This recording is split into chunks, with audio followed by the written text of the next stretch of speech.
ساتھی اپنے صفوں میں قائم رہیں۔ اور اس کے ساتھ ساتھ یہ ہے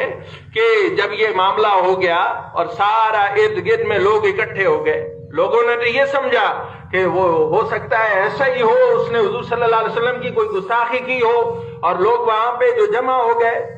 اور وہاں پہ آ گئے، اور پھر انہوں نے سمجھا کہ یہ تو جس طرح غازی علم الدین شہید نے کوئی کام کیا تھا ایسا کام ہوا ہے، لوگوں نے ہاتھ چومنے شروع کر دیے اور نعرے بازی اور یہ ہوا۔ اب ان لوگوں کو معلوم ہو جانا چاہیے کہ یہ ایسا معاملہ نہیں تھا۔ آپ اپنے ہاتھ اٹھا کے بلند کر کے بتا دیجیے کہ یہ قتل ناحق ہے،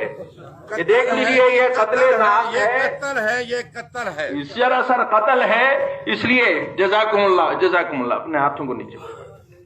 اس لیے اب ان احباب کو بھی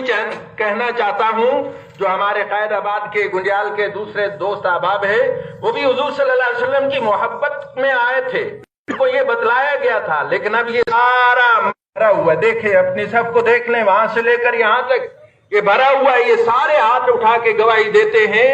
کہ وہ ایمان والا تھا، وہ کوئی قادیانی نہیں تھا،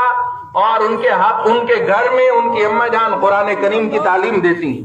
اشہد اللہ الہ الا اللہ، اشہد اللہ الہ الا اللہ، اشہد اللہ الہ الا اللہ۔